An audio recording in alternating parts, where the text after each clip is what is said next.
Operation സ്കോക്ക് Jananayakan ബ്ലാസ്റ്റേ ബ്ലാസ്റ്റേ ബ്ലാസ്റ്റേ ബ്ലാസ്റ്റേ അണ്ട് വൺ ലാസ്റ്റ് ഡാൻസ് അണ്ണൻ വൺ ലാസ്റ്റ് ഡാൻസ് നല്ലൊരു വൺ ലാസ്റ്റ് കാട്ടവരാതം ആക്കി തന്നെ തന്നിട്ടുണ്ട്. അതും നല്ല പ്രോമാക്സ് ലെവലിൽ scene by scene shot by shot വൻ അപരാധത്തിൻ്റെ ഏറും കളി കോമാളിത്തരത്തിൻ്റെ അങ്ങേയറ്റ് എപ്പിറ്റമി ഓഫ് കോമാളിത്തരം. അപ്പോൾ ഈ പടം എസ് വിനോദാണ് ഡയറക്റ്റ് ചെയ്തിരിക്കുന്നത്. പുള്ളി ഡമ്മി പീസാണ്. ആര് ചെയ്ത് കഴിഞ്ഞാൽ ഈ സിനിമയ്ക്ക് ഒരു ഫോമാറ്റ് ഉണ്ട്, ഇതിൻ്റെ ഉദ്ദേശമുണ്ട്, ഇതിൻ്റെ പ്രൊപ്പഗാൻഡ ഉണ്ട്, അത് വെച്ചെടുത്തിരിക്കുന്ന സിനിമയാണ്.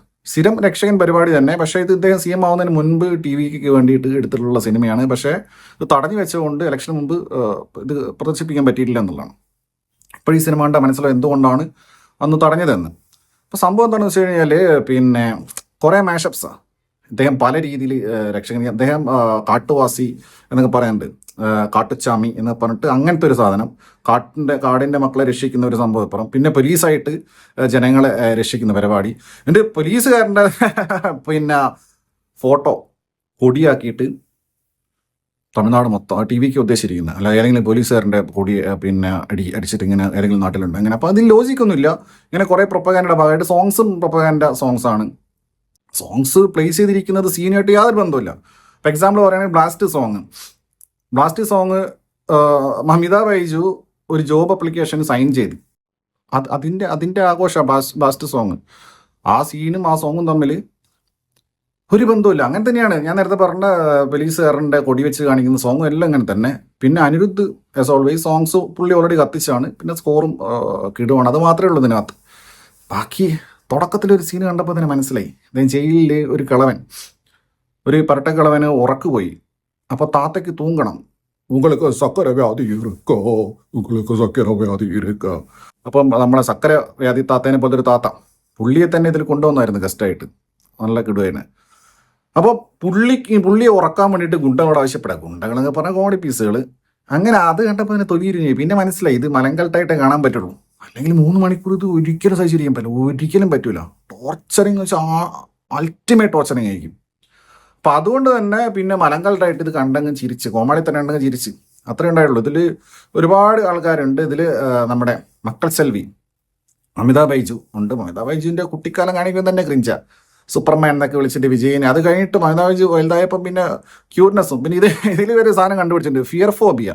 അങ്ങനെ വാക്ക് ഞാൻ ആദ്യമായിട്ട് കേൾക്കുക. ഫോബോഫോബിയ എന്ന് കേട്ടിട്ടുണ്ട്. അത് മമിതയ്ക്ക് പേടി, അതാണ് ഇവർ ഉദ്ദേശിച്ചുള്ളത്, പേടി. പിന്നെ മമിതയുടെ ഈ പേടിക്കലും ക്യൂട്ട്നെസ്സും, പിന്നെ ഒരു മൊണ്ണേഷ് കുമാർ, ഒരു കാമുകൻ, അതിൻ്റെ പരിപാടി, പിന്നെ പാസം. അപ്പോൾ മമിതയുടെ വെറുപ്പിക്കലൊരു ഭാഗത്ത് അണ്ണൻ ത്രൂ ഔട്ടും ഉണ്ട്. അണ്ണൻ ഇടയ്ക്കിടയ്ക്ക് ഇങ്ങനെ മറ്റേ സാധനമല്ലോ കഴുത്ത് ഉളുക്കുന്നത്, അത് ഇടയ്ക്കിടയ്ക്ക് ഉണ്ട്. പിന്നെ ബബിൾഗം ചവയ്ക്കലും പരിപാടി ഒന്നും ഇപ്രാവശ്യം ഉണ്ടായില്ല. മറ്റേ ഇതും ഇപ്രാവശ്യം ഉണ്ടായിട്ടില്ല. പിന്നെ ഐ ആം വെയിറ്റിങ്ങിന് പകരം ഐ ആം കമ്മിങ് ആണ്. ഇല്ല മാറ്റമൊന്നുമില്ല. അപ്പോൾ തുടക്കത്തിൽ ഈ സീൻ കഴിഞ്ഞ് പിന്നെ ആഫ്രിക്ക എന്നല്ല പറഞ്ഞിട്ട് ഇതിൽ ഇത്രയും മോശം. സത്യസൂര്യനാണ് ഇതിൻ്റെ ISC ആണ് ഇതിൻ്റെ DOP, പ്രദീപ് രാഘവാണ് എഡിറ്റർ.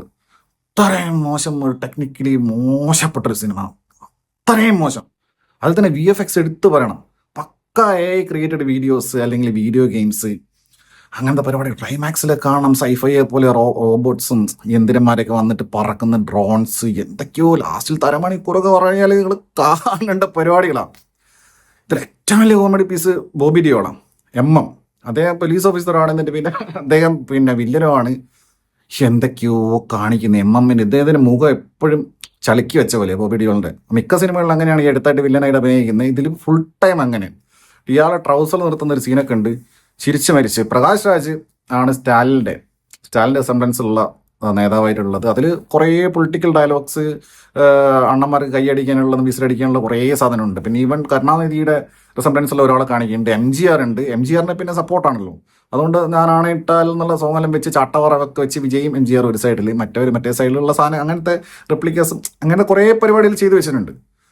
പിന്നെ രക്ഷകൻ തന്നെ. പിന്നെ അമ്മപ്പാസം രേവതി, അമ്മപ്പാസം. പിന്നെ GVM ആസ് ഓൾവേസ്. ഇതിൽ പോലീസ് ഓഫീസർ ജയിൽ വാർഡൻ കണ്ടാണ് പുള്ളി, അങ്ങനെ ജയിൽ സൂപ്രണ്ട്.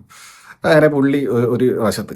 അങ്ങനെ മൊത്തത്തിൽ ഈ സിനിമ മൊത്തം AI വീഡിയോസാണ്. ഇതിലൊരു ആഫ്രിക്കൻ രാജ്യം കാണിക്കേണ്ട, അത് ഏത് രാജ്യം എനിക്ക് മനസ്സിലായില്ല. അങ്ങനെ രാജ്യം ഇതൊരു കെട്ടുപോലില്ല, ഒരു ഇമാജിനറി ലാൻഡ് ആയിരിക്കും. അപ്പോൾ അവിടെ ഫുള്ള് വീഡിയോസ് വെച്ചിട്ട് കുറേ പട്ടാളക്കാരും ജയിലും വെടിവെപ്പും ടാങ്കും തോക്കും പട്ടിണിയും അങ്ങനെ ആഫ്രിക്ക പോലെ ഇന്ത്യയാക്കും അവിടെ കലാപം നടക്കുന്നെല്ലാം പറഞ്ഞ ബോബി ഡിയോൾ ഇങ്ങനെ നടക്കുന്നു.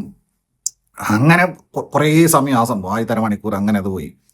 പിന്നെ ഒരു ഷിപ്പിൻ്റെ സീൻ, അത് വീണ്ടും വീഡിയോ അങ്ങോട്ടും ഇങ്ങോട്ടും വെടിവെക്കുന്ന ബൊമ്മ എടുത്തെറിയുന്ന എന്തൊക്കെയോ കളിക്കുന്നു. ഇങ്ങനെ പോകെ പിന്നെ വെറും ടോക്സിക് ഫാദർ അയാൾ ആര് വിജയുടെ ക്യാരക്ടർ ദളപതി. കാരണം മോക്ക് മോളല്ല ആക്ച്വലി ചിറ്റപ്പാന്ന് വിളിക്കുന്നത്, സിനിമ കണ്ടാൽ മനസ്സിലാവും, എടുത്തു വളർത്തുന്നതാണ്. അപ്പോൾ സ്വാഭാവികമായിട്ടും പിന്നെ അവൾക്ക് താല്പര്യമില്ല, എന്നിട്ട് അവളെ ഫോഴ്സ് ചെയ്ത് ഇങ്ങനെ ഒരു ടോക്സിസിറ്റി കാണിക്കും. എന്നിട്ട് ഇയാൾ എന്നിട്ട് നാട്ടുകാരെ നന്നാക്കാൻ നടക്കുകയും ചെയ്യും.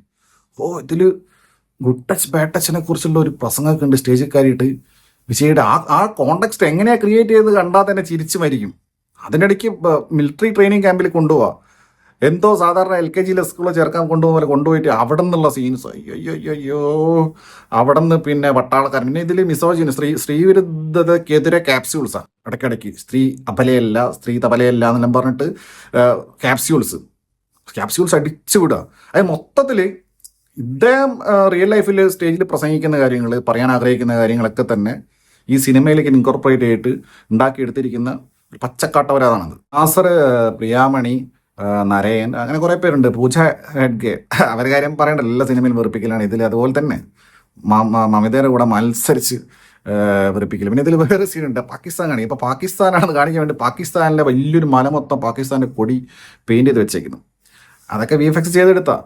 ഇങ്ങനെ കുറേ അവരാന്ന് കാണിക്കുക. ലാസ്റ്റ് ഞാൻ നോക്കുമ്പോൾ മമിതയുടെ മാസൊക്കെ ഇതൊരു മാസമാണ് മമിതയുടെ അങ്ങനത്തെ പരിപാടി.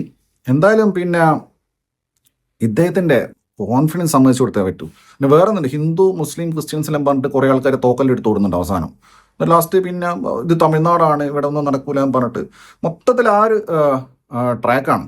പക്ഷെ ഞാൻ പറഞ്ഞില്ല, ഇദ്ദേഹത്തിൻ്റെ വിജയുടെ കോൺഫിഡൻസിലല്ലോ വേറെ. കാരണം ഞാൻ പറഞ്ഞില്ല, ഈ സിനിമ ഇലക്ഷൻ റിസൾട്ട് വരുന്നതിന് മുൻപേ എടുത്തു വെച്ച സിനിമയത്. വൺ ലാസ്റ്റ് ഡാൻസ് പറഞ്ഞിട്ട് this is that end of the beginning എന്ന് പറഞ്ഞിട്ട് സിനിമ അവസാനിക്കുന്നത്. അപ്പം ആലോചിച്ച് നോക്കി, ഇദ്ദേഹം ഇലക്ഷനിൽ തോറ്റുപോയിട്ടുണ്ടായിരുന്ന അവസ്ഥ, പിന്നെ വന്ന് വീണ്ടും ഇതുപോലത്തെ കാട്ടവരാതങ്ങൾ അഭിനയിച്ചിട്ട് വീണ്ടും തിയേറ്ററിൽ വരുമ്പോൾ ഇങ്ങനെയൊക്കെ എഴുതി കാണിച്ചിട്ട് ലാസ്റ്റ് ഇദ്ദേഹത്തിൻ്റെ ഒരു മാഷപ്സ് ഉണ്ട്. അപ്പം അതായത് പിന്നെ ഇത്രയും നാൾ അഭിനയ സിനിമകളിലെ പ്രധാന സീൻസൊക്കെ കാണിച്ചുകൊണ്ട് അത് ഫാൻസിന് എന്തായാലും ഇഷ്ടപ്പെടുന്ന ഒരു സാധനമായിരിക്കും. അപ്പോൾ ഇത്രയൊരു കോൺഫിഡൻസ് ലെവൽ വെച്ചിട്ടുള്ള പരിപാടി, അതായത് വൺ ലാസ്റ്റ് ഡാൻസോടെ അവസാന സിനിമയായിട്ട് തന്നെ സിനിമ ഇറക്കി. എന്നിട്ട് അത് കഴിഞ്ഞ് ഇലക്ഷന് മത്സരിച്ച് ജയിച്ച് CM ആയി. എന്നിട്ട് ഈ സിനിമ തിയേറ്ററിൽ പ്രദർശിപ്പിക്കുകയും ചെയ്യുന്നു. ഇപ്പോഴും അതൊരു മരണമാസ സംഭവം തന്നെയാണ്. അത്രയൊരു കോൺഫിഡൻസ് ലെവലുള്ള ഒരാൾക്ക് മാത്രമേ അത് ചെയ്യാൻ പറ്റുള്ളൂ. അതിൽ ആസ് എ പേഴ്സൺ, ഞാൻ വിജയുടെ സിനിമയെക്കുറിച്ച് മാത്രമേ ഞാൻ പറയുന്നത്. ആസ് എ പേഴ്സൺ അദ്ദേഹം ഇപ്പോൾ അധികാരത്തിൽ വന്നതിന് ശേഷം തമിഴ്നാട് ചെയ്തുകൊണ്ടിരിക്കുന്ന കാര്യം നമ്മൾ കാണുന്നുണ്ട്. അത് നല്ല രീതിക്ക് പോയിക്കൊണ്ടിരിക്കുന്നത്. അത് എവിടെ അവസാനിക്കും നമുക്ക് നോക്കാം. പക്ഷേ ദിസ് ഈസ് സംതിങ് എൽസ്. അത് he something else. Honorable Chief Minister of Tamil Nadu, Sri Joseph Vijay.